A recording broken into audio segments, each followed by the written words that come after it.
नमस्कार दोस्तों, स्वागत है आपका मेरे चैनल में। और आज से मैं एक नई सीरीज स्टार्ट करना जा रहा हूं, जहां आपको डेली लेखपाल के 20 से 25 क्वेश्चन मिलेंगे और कम से कम 10 या 15 प्रैक्टिस सेट में आपके 1000 से भी ज़्यादा क्वेश्चन कवर हो जाएंगे। एक अच्छी खासी प्रैक्टिस हो जाएगी और जैसे ही ये वाला प्रैक्टिस सेट ख़त्म होगा, मैं आपके लिए दूसरा ले आऊँगा।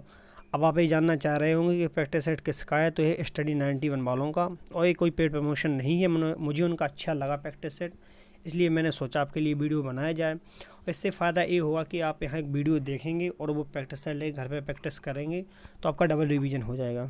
तो आज का वीडियो हम स्टार्ट करते हैं। जो हमारा पहला क्वेश्चन है, भारत में पंचायती राज दिवस कब मनाया जाता है। अब आप में से सब लोगों को ये तो पता होगा कि पंचायती राज दिवस एक बहुत ही इंपॉर्टेंट टॉपिक है जो लेखपाल में आएगा। इससे कम से कम करीब 2 से 3 क्वेश्चन आएंगे। तो जो हमारा पहला ऑप्शन दिया गया है वो है 1 अप्रैल, दूसरा 8 अप्रैल, तीसरा 22 अप्रैल, चौथा 24 अप्रैल। तो जो हमारे यहाँ पंचायती राज दिवस मनाया जाता है, और पंचायती राज दिवस हमारे यहाँ लागू हुआ था, तो वो हुआ था दोस्तों 24 अप्रैल से। 24 अप्रैल को हम हर वर्ष पंचायती राज दिवस मनाते हैं। अब हम बढ़ते हैं अपने नेक्स्ट क्वेश्चन पे। तो सेकंड क्वेश्चन है, पहली बार किसी से संबंधित संगणना किस वर्ष करवाई गई थी।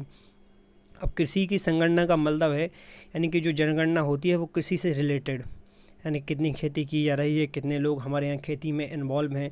और एग्रीकल्चर एक मोस्ट इंपॉर्टेंट टॉपिक है, जिससे 2 से 3 क्वेश्चन तो आते ही लेखपाल में। तो दोस्तों इसका जो पहला ऑप्शन है वो है 1970, दूसरा ऑप्शन है 1975, तीसरा 1980, चौथा ऑप्शन 1985। तो जो पहली बार किसी संगणना करवाई गई थी दोस्तों, वो करवाई गई थी 1970 में, जो कि कौन सा है, जो कि हमारा पहला ऑप्शन। अब बढ़ते हैं अपने नेक्स्ट पर।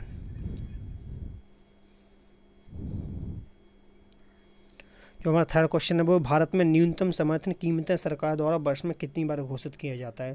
यानी कि जो अभी बार किसान आंदोलन चल रहा था एमएसपी पर, मिनिमम सपोर्ट प्राइस पर, उसी पर एक क्वेश्चन है कि भारत में जो न्यूनतम समर्थन कीमतें सरकार द्वारा वर्ष में कितनी बार घोषित की जाती हैं।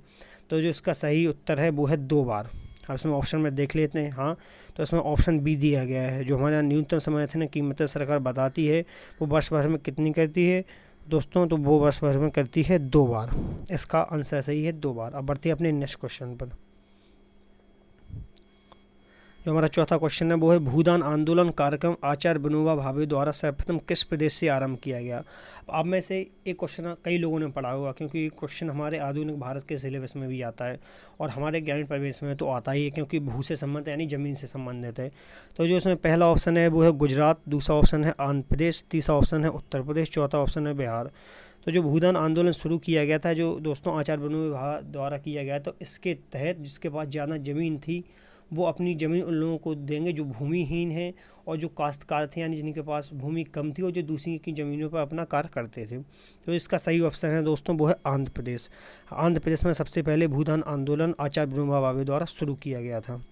अब इसके डिस्क्रिप्शन पे आते हैं। तो ये आंदोलन शुरू हुआ था 1951 में, लेकिन ये पहले आंध्र प्रदेश में था। लेकिन ऑप्शन में अगर तेलंगाना आएगा और आंध्र प्रदेश आएगा तो आपको तेलंगाना लगाना है, क्योंकि आपको पता है कि 2014 से आंध्र प्रदेश से कट के एक नया राज्य बना है तेलंगाना। तो जिस जगह पर उन्होंने शुरू किया था, अब वो जो पोचमपल्ली गांव है वो तेलंगाना में आता है। अब बढ़ते हैं अपने नेक्स्ट क्वेश्चन पे। दोस्तों हमारा जो 5वां क्वेश्चन है वो है, विश्व खाद्य दिवस मनाया जाता है। अब आप कमेंट बॉक्स में मुझे बताइएगा कि इसका ऑप्शन सही क्या है। मुझे पता है, लेकिन मैं आपको हर वीडियो में 1 से 2 क्वेश्चन ऐसे दूंगा ताकि आप कमेंट बॉक्स में बता पाएँ कि ये कब हुआ था। अब बढ़ते हैं अपने नेक्स्ट क्वेश्चन पर, क्वेश्चन नंबर 6 पर। तो दोस्तों जो हमारा 6 वाला क्वेश्चन है वो है, भारत में सार्वजनिक वितरण प्रणाली की व्यवस्था कब की गई थी। तो वो की गई थी 1950 में। जैसा कि आप देख रहे होंगे कि सार्वजनिक वितरण प्रणाली की व्यवस्था कब की गई थी दोस्तों, तो हमारे यहाँ भारत में सर्वप्रथम सार्वजनिक प्रणाली व्यवस्था की गई थी 1950 में। अब बढ़ते हैं अपने नेक्स्ट क्वेश्चन पर। तो दोस्तों जो हमारा अगला उत्तर है, यानी अगला क्वेश्चन है वो है, खेती की वह कौन सी प्रणाली है जिसमें किसान का राज्य से सीधा संबंध होता है। तो आप क्वेश्चन पढ़िए और अपने दिमाग में सोचिए इसका उत्तर सही क्या हो सकता है। तो खेती की कौन सी प्रणाली जिसमें किसान का राज्य से सीधा संबंध होता है, यानी कि किसान और जो स्टेट होता है उसके इंटरफेयर में कोई नहीं आता, उनका डायरेक्ट रिलेशनशिप होता है। तो इसमें पहला ऑप्शन है वो है संयुक्त खेती, दूसरा ऑप्शन है काश्तकारी खेती, तीसरा ऑप्शन है सामूहिक खेती, चौथा ऑप्शन है सहकारी खेती। तो दोस्तों जो इसका सही उत्तर है कि कौन सी प्रणाली है जिसमें किसान का राज्य से सीधा संबंध होता है, तो वो होती है काश्तकारी खेती। काश्तकारी खेती में किसान का राज्य से सीधा संबंध होता है। अब हम बढ़ते हैं अपने नेक्स्ट क्वेश्चन पर। थोड़ा इसका डिस्क्रिप्शन भी पढ़ लेते हैं। इसका डिस्क्रिप्शन में वैसा कुछ नहीं है। अब बढ़ते हैं नेक्स्ट क्वेश्चन है, वो है विटीकल्चर में निम्नलिखित में से कौन एक उत्पादित होता है। अब एक इसमें से क्वेश्चन जरूर आता है, 90% चांसेस होते हैं कि विटीकल्चर, पोमीकल्चर, ओलेरीकल्चर, पिशीकल्चर, ये ऐसे कई टॉपिक हैं जो इसमें आते ही ज़रूर हैं। इससे एक ऐसा संबंधित पढ़ाया जाता है कि ये किस चीज़ से संबंधित है, किसका उत्पादन, किसका इसमें संरक्षण और किसका अध्ययन किया जाता है।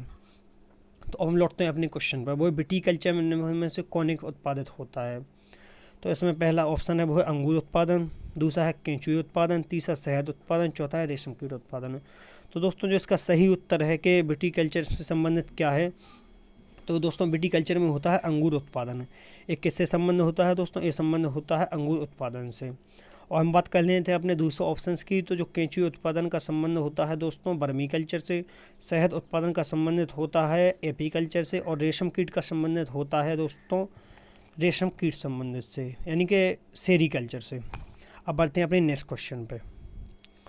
दोस्तों हमारा नेक्स्ट क्वेश्चन है 9 नंबर, भारत में ग्रामीण अवस्थापना विकास कोष कार्यक्रम को क्रियान्वित करने वाली प्रमुख संस्थान है। यानी भारत में जो ग्रामीण अवस्थापना विकास कोष होता है उसको कंट्रोल कौन करता है। तो हमारे पहला ऑप्शन है नाबार्ड, सेकंड है राज्य सहकारी बैंक, तीसरा ऑप्शन है भारतीय रिजर्व बैंक, और चौथा ऑप्शन है भारतीय स्टेट बैंक। अब हम इसमें ऑप्शन छांट भी सकते हैं। ग्रामीण अवस्थापना विकास कोष, तो आपको पता होगा कि जो ग्रामीण विकास से संबंधित सबसे बड़ा एक वो गवर्नमेंट बॉडी मिलती है, वो कौन सी मिलती है, वो है नाबार्ड, जो इसका सही ऑप्शन भी है। अब इसमें से हम पहले और दूसरे ऑप्शन में कन्फ्यूज जरूर हो सकते थे, क्योंकि पहले में नाबार्ड था और दूसरे में राज्य सहकारी बैंक थे, तीसरे में भारतीय रिजर्व बैंक जो ज़्यादा इससे लेट नहीं करता, चौथे में भारतीय स्टेट बैंक जो नहीं करता है। तो इसका दोस्तों सही उत्तर होगा वो होगा नाबार्ड। नाबार्ड एक ऐसी बॉडी है जो ज़्यादा से ज़्यादा ग्रामीण विकास में अपना रोल निभाती है। अब बढ़ते हैं अपने दूसरे क्वेश्चन पर, बात कर लेते हैं नाबार्ड की स्थापना कब हुई थी। दोस्तों नाबार्ड की स्थापना हुई थी 12 जुलाई 1982 की, और इसका मुख्यालय है मुंबई में, यानी कि बम्बई में। बढ़ते हैं अपने नेक्स्ट क्वेश्चन पर। दोस्तों हमारा नेक्स्ट क्वेश्चन है क्वेश्चन नंबर 10, यानी कि स्टॉक फार्मिंग क्या है और स्टॉक फार्मिंग किससे संबंधित है। तो दोस्तों इसमें 4 ऑप्शन दिए गए, जिसमें पशुओं का प्रजनन, दूसरा है 2-3 फसलों को एक साथ उगाना, तीसरा है फसल की अदला बदली, और चौथा है इनमें से कोई नहीं। दोस्तों जो इसका सही उत्तर होगा वो होगा पशुओं का प्रजनन। स्टॉक फार्मिंग किससे संबंधित होता है, तो दोस्तों स्टॉक फार्मिंग संबंधित होता है पशुओं के प्रजनन से। किससे संबंध होता है, पशुओं के प्रजनन से। जैसा कि इसमें दिया गया है कि स्टॉक फार्मिंग खेत में पशुओं के प्रजनन और पालन करने की गतिविधि है। अब आते हैं अपने 11 नंबर के क्वेश्चन पर, जो कि है ए।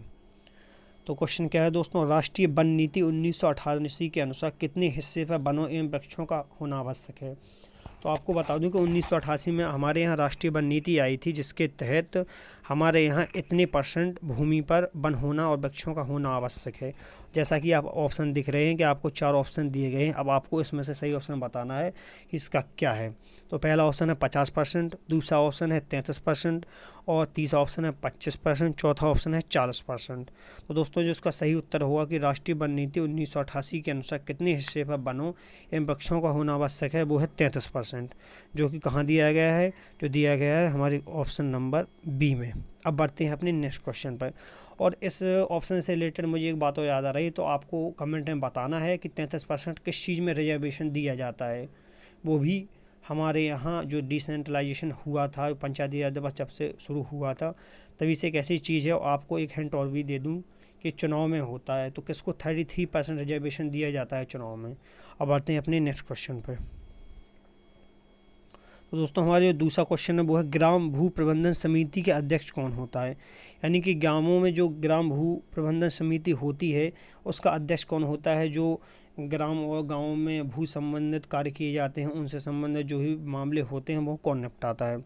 तो इसमें हमारे 4 ऑप्शन दिए गए, वो हैं तहसीलदार, दूसरा है कानून को, तीसरा है अमीन, और चौथा है ग्राम प्रधान। तो दोस्तों हमारे यहाँ जो भू प्रबंधन समिति के अध्यक्ष होता है वो होता है ग्राम प्रधान, जो कि कहाँ दिया गया है, वो दिया है ऑप्शन नंबर डी में। अब बढ़ते हैं अपने नेक्स्ट क्वेश्चन पर। तो दोस्तों हमारा जो नेक्स्ट क्वेश्चन है वो है हाल ही में चर्चा में रहा बाओ धान किस राज्य में संबंधित है। यानी कि धान से संबंधित इस स्लोगन हमारे यहाँ किस राज्य में सबसे ज़्यादा प्रचलित रहा। तो आपको बता दूं कि ज़्यादा से ज़्यादा आप ऑप्शन में देखिए कि धान कहाँ पर होता है। वैसे मेरे ख्याल हिसाब से जो 4 ऑप्शन दिए गए हैं इसमें से असम या छत्तीसगढ़ में से एक हो सकता है। अब आपको कमेंट बॉक्स में बताना है कि आपको एक क्वेश्चन और दिया गया है, आपको पहले वाला 5 वाला क्वेश्चन दिया गया था और ये वाला भी क्वेश्चन दिया गया है, आपको बताना है कि इसमें से बायुधन किस राज्य से संबंधित है। अब आते हैं अपने नेक्स्ट क्वेश्चन पे। वो है राष्ट्रीय कृषक आयोग किस पंचवर्षीय योजना में स्थापित किया गया था। यानी कि किसानों से संबंधित राष्ट्रीय कृषक आयोग हमारे यहाँ जो पंचवर्षीय योजनाएं थी वो किस में कवर किया गया था। तो हमारे पास ऑप्शन में है 9वीं पंचवर्षीय योजना, 10वीं पंचवर्षीय योजना, 11वीं पंचवर्षीय योजना और 12वीं पंचवर्षीय योजना। तो हमारे यहाँ जो राष्ट्रीय कृषक आयोग की स्थापना हुई थी दोस्तों, वो हुई थी 11वीं पंचवर्षीय योजना में, जो हमारे यहाँ कहाँ दिया गया है, वो दिया गया ऑप्शन नंबर सी में। अब बढ़ते हैं अपने नेक्स्ट क्वेश्चन पर, जो हमारा आखिरी क्वेश्चन है। क्वेश्चन तो दोस्तों इसमें ज़्यादा है लेकिन वीडियो थोड़ा लंबा हो जाएगा, इसलिए आपको मैं डेली के 15 क्वेश्चन करवाया करूँगा, जिससे आपके पास लोड भी ना पड़े। आप ज़्यादा से ज़्यादा 10 मिनट में पूरा वीडियो कंप्लीट करके और उस प्रैक्टिस सेट से अपनी प्रैक्टिस कर लें। और दोस्तों अब जो अपना 15वां क्वेश्चन है वो है उत्तर प्रदेश में मनरेगा का क्रियान्वयन कितने चरणों में किया गया था। यानी जो हमारे यहाँ नरेगा चलाया गया था, बाद में मनरेगा हुआ, तो उसका क्रियान्वयन यानी उसका जो कार्य पूरा हुआ था वो कितने चरणों में हुआ था। तो दोस्तों इसमें 4 क्वेश्चन ऑप्शन दिए गए हैं। अब आपको बताना है कि इसमें सही कौन सा है।